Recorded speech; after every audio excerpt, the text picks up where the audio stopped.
It was in 1984, when I joined school.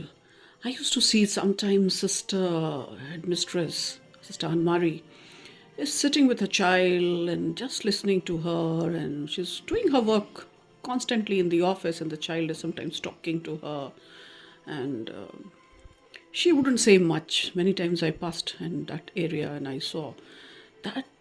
So I wonder why this child is missing her class. Like as teacher, you will first think the child is missing her class and sister is talking to her. It was my just beginning of my career.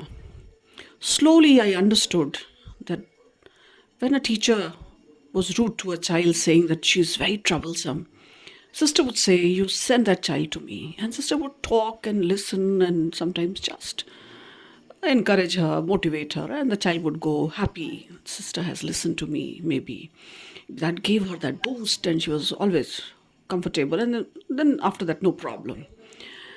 Then, little later, I saw many times I watched our headmistress, Sister Moira, who would never be panicked. A child comes panicked, unwell, and other teachers and some students accompanying her also panicked and being very, very restless. And sister would very comfortably say, "It's all right. I'll see to it. She'll be all right. You all go. You all go. Don't worry. Just go. Please go." Or if any help was required, she would ask some child or teacher to do that and ask the needful and then go from there. And she would talk to the child and make the child sit with her. And if any assistance was to be given, she would do that. And if ever required, not always, but sometimes a parent would be called in case the child had something to convey, something which a parent maybe needed to be told. Then Sister Moira gave me moral value classes, my very early years of my career. And those days earlier, sisters only were taking these value education classes. And Sister Moira in one section and me in other section, a challenge. So I started not only Sister Cyril's books, of course, we were using for value education, but apart from that, lots of other things you had to talk to children. Growing children, class 8s, I was given, and that's very crucial stage of adolescent.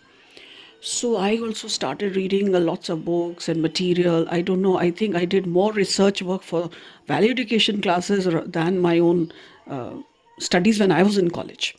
So anyway, so then I learned a lot in various sessions and orientation sessions that were held by sisters for us.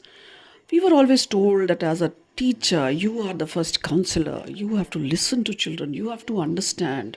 And the terms like empathy and all that Sister Cyril had explained us those days. I am lovable and capable, the sign of a child, the symbol of child, which I learned in my earlier year of teaching career. I think I learned a lot. I did make many mistakes. Maybe I had been rude to some children, maybe many times, maybe as a human being. But I think I learned a lot. And then slowly that quality developed in me that later, when even Sister Philomena, I would see how lovely she was with children and she would listen to children and many other principles that I worked with. If I start taking name, that'll be a long list. But these were beginning of my career, in the beginning of my career, then Sister Mercia. So all these sisters, I have given me a lots of training. Then it started happening later that a teacher would complain about a child and I would say, "Okay, send her to me. Send her to me. I'll see to it." And I would listen to the child, talk to the child. Not always parents were called, but child was listened and things were all right.